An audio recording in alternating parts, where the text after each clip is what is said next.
Assalamualaikum warahmatullahi wabarakatuh. Berjumpa lagi dengan saya Selvi Ika Damayanti dari Prodi PGMI semester 3 Universitas Nurul Jadid. Baik, saya di sini akan memaparkan sedikit tentang makalah saya yang berjudul Madrasah dan Kutab yang makul sejarah pendidikan Islam. Mari simak sedikit tentang masalah saya. Baik, langsung saja kepada pembahasan. Yang pertama, pengertian lembaga pendidikan Islam. Secara etimologi, lembaga adalah asal sesuatu, acuan sesuatu yang memberikan bentuk pada yang lain. Badan atau organisasi yang bertujuan mengadakan suatu penelitian keilmuan atau melakukan sesuatu usaha. Dari pengertian ini dapat dipahami bahwa lembaga mengandung dua arti, yaitu yang pertama adalah pengertian secara fisik, material dan konkret. Yang kedua, pengertian secara non-fisik, non-material dan abstrak. Dalam bahasa Inggris, lembaga disebut institut dalam pengertian fisik, yaitu sarana atau organisasi untuk mencapai tujuan tertentu. Dalam pengertian lembaga non-fisik atau abstrak disebut institution, yaitu suatu sistem norma untuk memenuhi kebutuhan. Lembaga dalam pengertian fisik disebut juga dengan bangunan, dan lembaga dalam pengertian non-fisik disebut dengan pranata. Ada dua unsur yang kontradiktif dalam pengertian lembaga. Pertama, pengertian fisik material, konkret, dan kedua, pengertian secara non-fisik, non-material dan abstrak. Adanya dua versi pengertian lembaga dapat dimengerti karena lembaga ditinjau dari beberapa orang yang menggerakkannya, dan ditinjau dari abstrak non-fisik. Lembaga merupakan suatu sistem yang berperan membantu mencapai tujuan. Adapun lembaga pendidikan Islam secara terminologi dapat diartikan suatu wadah atau tempat berlangsungnya proses pendidikan Islam. Dari definisi di atas dapat disimpulkan bahwa lembaga pendidikan itu mengandung pengertian konkret berupa sarana dan prasarana, dan juga pengertian secara abstrak dengan adanya norma-norma dan peraturan tertentu, serta penanggung jawab pendidikan itu sendiri. Secara terminologi, menurut Hasan Langgulung, lembaga pendidikan adalah suatu sistem peraturan yang bersifat mujarrad, suatu konsepsi yang terdiri dari kode-kode, norma-norma, ideologi-ideologi, dan sebagainya, baik yang ditulis atau tidak, termasuk perlengkapan material dan organisasi simbolik kelompok manusia yang terdiri dari individu-individu yang dibentuk dengan sengaja atau tidak untuk mencapai tujuan tertentu, dan tempat-tempat kelompok itu melaksanakan peraturan-peraturan tersebut adalah masjid, sekolah, kutab, dan sebagainya. Pendidikan Islam. Yang kedua adalah pengertian prinsip-prinsip pendidikan Islam. Prinsip merupakan asas kebenaran yang menjadi pokok atau dalam berpikir dan bertindak. Sedangkan pendidikan merupakan suatu proses hominisasi dengan humanisasi yang berlangsung di dalam lingkungan hidup keluarga dan masyarakat yang berbudaya. Jadi, prinsip pendidikan dapat diartikan sebagai asas atau pokok yang menjadi dasar dalam bertindak demi untuk tercapainya proses humanisasi dan humanisasi yang berlangsung di dalam lingkungan hidup keluarga dan masyarakat yang berbudaya. Dalam hal ini, pendidikan tersebut sesuai dengan tuntunan zaman. Berwadar minta.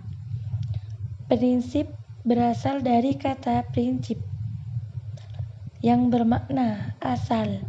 Dasar prinsip sebagai dasar pandangan dan keyakinan, seperti berpendirian, mempunyai dasar atau prinsip yang kuat. Hasan Syadili. Jadi, maksud prinsip di sini mengarah kepada pandangan, keyakinan, pegangan, dan pendirian. Adapun dasar dapat diartikan pokok, sumber, asas, atau pangkal sesuatu, pendapat, ajaran, atau aturan. Departemen Pendidikan dan Kebudayaan. Jadi yang dimaksud dasar di sini bermakna pokok, asas, atau pangkal suatu pemikiran. Selanjutnya dengan demikian dapat dipahami bahwa prinsip bermakna pandangan, pegangan, keyakinan, dan pendirian. Menurut Hasan Langgulung bahwa Al-Quran dan As-Sunnah merupakan sumber nilai yang paling utama. Sebagai sumber asal, Al-Quran mengandung prinsip-prinsip yang masih bersifat global, sehingga dalam pendidikan Islam terbuka adanya unsur ijtihad dengan tetap berpegang pada nilai-nilai dan prinsip metode pendidikan Islam. Adapun metode pendidikan yang digunakan oleh Rasulullah periode Mekah ada beberapa bentuk. Di antaranya yaitu yang pertama, metode personal. Metode semacam ini terjadi dengan cara individual, yaitu antara dai, pendidik atau penceramah, dan mad'u, jamaah, dengan langsung bertatap muka, sehingga materi yang disampaikan langsung diterima, dan biasanya reaksi yang ditimbulkan mad'u langsung diketahui. Pendekatan ini Rasul lakukan untuk mencegah guncangan reaksioner di kalangan masyarakat Quraisy yang pada saat itu masih percaya dengan kepercayaan animisme warisan leluhur mereka. Yang kedua adalah metode diskusi, di mana dai sebagai narasumber, sedangkan mad'u sebagai audien. Tujuannya ialah untuk pemecahan problematika yang ada kaitannya dengan dakwah, sehingga apa yang menjadi permasalahan dapat ditemukan jalan keluarnya pada masa sembunyi-sembunyi. Diskusi masih seputar ketauhidan atau apa saja ajaran Islam itu, dan juga mengenai kehidupan setelah mati. Diskusi pada kondisi seperti itu tidak leluasa karena harus dilakukan secara sembunyi-sembunyi. Yang ketiga adalah metode bi'al-hal, dakwah. Metode ini dilakukan dengan ajakan melalui upaya penyatuan antara pemahaman atau pengetahuan thinking dengan keyakinan atau perasaan feeling. Dengan demikian, dakwah dengan metode ini dapat dilakukan dengan mau'idhah hasanah, memberi contoh yang teladan. Baik, sekarang sudah menjelaskan pengertian yang kedua. Pengertian madrasah dan kutab. Yang pertama, pengertian madrasah. Kata madrasah diambil dari akar kata darasah yang berarti belajar. Madrasah adalah isim makan dari kata ini sehingga berarti tempat untuk belajar. Istilah madrasah sering diidentikan dengan istilah sekolah atau semacam bentuk pengurusan yang dijalankan oleh sekelompok atau institusi umat Islam dalam bahasa Indonesia. Madrasah disebut dengan sekolah yang berarti bangunan atau lembaga untuk belajar dan memberi pengajaran. Madrasah mengandung arti tempat atau wahana anak mengenyam proses pembelajaran. Maksudnya adalah di madrasah inilah anak menjalani proses belajar secara terarah, terpimpin, dan terkendali. Dengan demikian, secara teknis madrasah menggambarkan proses pembelajaran secara normal yang tidak berbeda dengan sekolah. Hanya dalam lingkungan madrasah ini mempunyai konotasi spesifik, yakni sebagai lembaga pendidikan yang dalam proses pembelajaran dan pendidikannya menitik beratkan pada persoalan agama. Kata madrasah yang secara harfiah identik dengan sekolah agama, lambat laun sesuai dengan perjalanan peradaban bangsa mengalami perubahan dalam materi pelajaran yang diberikan kepada anak peserta didiknya. Madrasah dalam kegiatan pembelajarannya mulai menambah dengan mata pelajaran umum yang tidak melepaskan diri dari makna asalnya yang sesuai dengan ikatan budayanya, yakni budaya Islam. Yang kedua, pengertian kutab. Kutab berasal dari akar kata taktib yang artinya mengajar menulis. Sementara katib atau kutab berarti penulis. Institusi tersebut hanya berupa tempat belajar baca tulis bagi anak-anak. Kutab merupakan tempat belajar yang mula-mula lahir di dunia Islam. Pada awalnya, kutab berfungsi sebagai tempat memberikan pelajaran menulis dan membaca bagi anak-anak. Kutab sebenarnya telah ada di negeri Arab sebelum datangnya agama Islam. Kutab merupakan institusi pendidikan yang tertua dalam sejarah tarbiyah. Bisa diibaratkan sebagai sebuah pesantren di Jawa. Kondisinya masih sangat sederhana. Yang ada hanya seorang guru yang dikelilingi sejumlah murid. Di antara penduduk Mekah yang mula-mula belajar menulis huruf Arab di kutab ini ialah Sufyan bin Umayyah bin Abdul Syam dan Abu Quraish Abdul Manaf bin Zuhrah bin Kilab. Keduanya belajar dari Bishr bin Abdul Malik yang mempelajarinya dari Hiro. Kutab dalam bentuk awalnya hanya berupa ruangan di rumah seorang guru.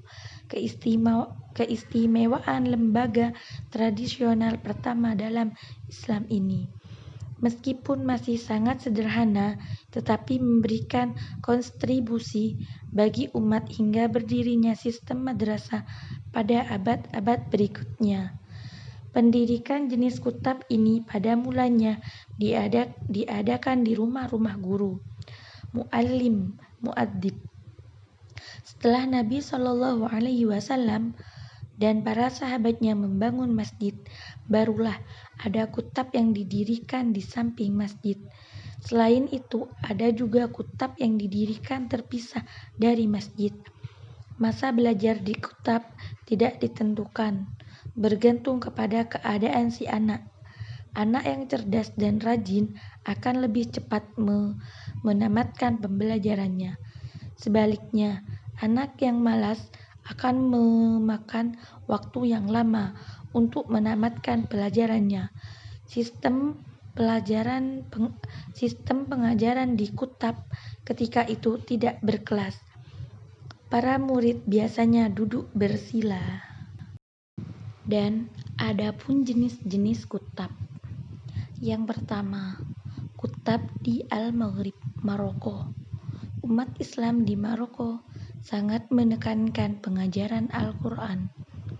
Anak-anak daerah ini tidak akan belajar sesuatu yang lain sebelum menguasai Al-Quran secara baik. Pendekatan yang digunakan adalah pendekatan ontografi, mengenali satu baik kata dalam hubungannya dengan bunyi bacaan. Itulah sebabnya, menurut Ibnu Khaldun, Muslim Maroko dapat menghafal Al-Quran lebih baik dari Muslim daerah manapun. Yang kedua, kutab di Spanyol, Al-Andalus. Kutab daerah ini mengutamakan menulis dan membaca. Al-Quran tidak diutamakan dibanding dengan puisi dan bahasa Arab. Penekanan pada pelajaran menulis melahirkan ahli-ahli kaligrafi yang dapat membaca dan menyalin Al-Quran tanpa harus menghafalnya, seperti Muslim Maroko. Yang ketiga, kutab di Ifriqiyah, Afrika Utara, Tunisia, sebagian Al-Ghazi, dan sebagian Libya. Kutab di daerah ini menekankan pada variasi bacaan qiraat, lalu diikuti kaligrafi dan hadis. Yang keempat merupakan kutab yang terakhir, kutab di daerah timur, Al-Masyriq, Timur Tengah, Iran, Asia Tengah, dan semenanjung India. Secara umum, kutab di daerah ini menganut kurikulum campuran dengan Al-Quran sebagai inti, tetapi ini tidak memadukannya dengan keterampilan kaligrafi, sehingga tulisan tangan anak-anak muslim dari daerah timur tidak begitu baik. Baik, cukup sekian dari makalah saya, semoga bermanfaat. Bila ada salah, saya mohon maaf sebesar-besarnya. Wassalamualaikum warahmatullahi wabarakatuh.